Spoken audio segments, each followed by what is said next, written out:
All right, this one is going to be a little bit short, guys.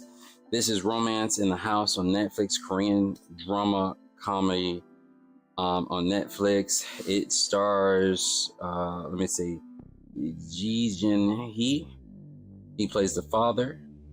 And then you have the mother, Kim Ji So. You have the daughter, Song Ni Yi. And then you have the potential boyfriend to the daughter, Choi Min Ho. I believe he's more the younger generation. I think a lot of people are probably going to watch it for him and the father. Let me give you a little bit of the premise. After his business crashes, the father, a man, disappears from his family for 11 years. When he makes his return as their wealthy landlord, a messy reunion ensures. So, I've only seen a couple episodes. I think 2 or 3. I couldn't get through it, guys. I don't know. I don't know what it is. The comedy's not hitting. The mystery doesn't seem a mystery to me. I feel like that could have been executed a little bit better. The mystery might need to be a little bit darker. I think it's a little bit too light for what happened. So let me just give you the first episode. So the previous landlord, before the father comes back, is killed in the fire. We see a guy walk into his apartment, shoes. That's all we see is the shoes. And fire ensues. He dies. The father comes back 11 years later, and he's the new landlord. Basically, the father kept starting business and failing, getting the family more into debt. The wife decides to divorce him. The daughter decides to you need to go. You're not doing our family any good, and that's it. I think that's kind of weak in my opinion. I guess he didn't want to work for a company. I think he didn't want to work for a restaurant. He didn't want to bring no money in. Y'all decided to just get rid of him. All his business, his entrepreneur stuff just kept failing. And I think it's supposed to be the comedic part. Didn't seem very comedic to me. Didn't seem very interesting to me. The daughter is crazy mad at him, as if when he comes back, why are you here? Clearly he has money now. Clearly they divorced, so he doesn't owe them anything. And I guess she's just trying to show, hey, we don't need you, type of thing. The mother still misses him. And I think I guess I don't like that. Okay, now that he has money, now that he's back with money, you want him back? You're interested? Did you come here to save us? Like, what's going on? Yeah, don't like that. Don't like that vibe. You divorce him, and he's been living his life for the last 11 years. I think it would be interesting if he had another wife and kids. That would make it interesting. That would make it more dramatic. And I don't think it's a dramatic show. I think it's a family show. And I think that's where it, to me, messes up. It's Romance in a House. I think it should have been a little bit darker.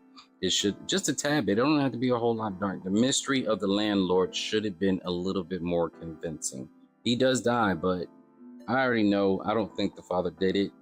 I don't get the vibes that the father did it. I don't really see a big twist on it. I feel like maybe the father doesn't actually have all the money. Maybe he works for somebody and he's posing. Maybe. Because he is a mess up. I would have to watch a couple of episodes to probably see. But I don't know. All right. Then you have, like I said, the daughter's upset with him. And I'm assuming it's leading towards the daughter and this young cat who is for the company she works for, he is a security guard. Turns out, no big surprise, his father is the CEO of this company, a very big food supermarket company. Not surprised. So there's going to be some chemistry there. Obviously, the boy, she passes out from overwork. He takes her to the hospital on his back. She likes his shoulders, his muscles. There's an attraction there. She's going to deny it. He's going to pursue it. It's yeah. I see this coming. It's just, I just think the execution wasn't spot on. I don't know. It's because I've seen a bunch that I can see through it.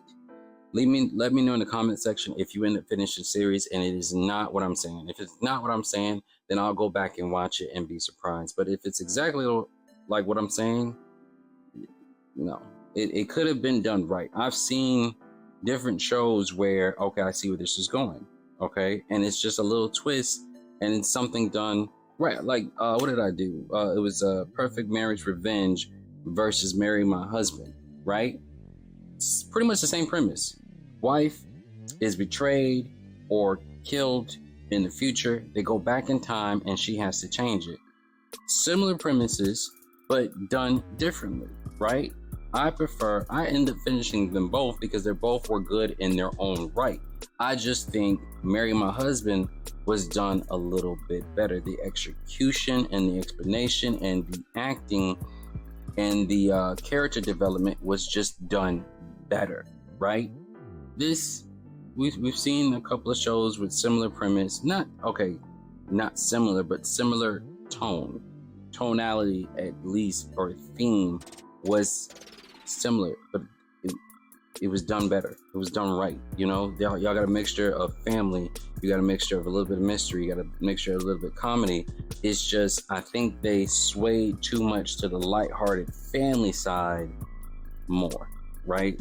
This is probably something that I would definitely watch with the kids, but majority of Korean shows, for the most part, I can watch with the kids. Outside, you know, what's it called? The one that they're doing a season 2 for over here, Squid Games. You know, that had a sex scene in it. Some of the other Korean shows, there's not many sex scenes in it, so I don't watch that with my kids. But everything else, like 90% of everything else, I can pretty much watch, whether it's a mystery show that shows a little bit of gruesome or not. They watch Bones, so that's why I'm not really worried about gruesomeness with them. Yeah, I think I watched 2, maybe 3 episodes.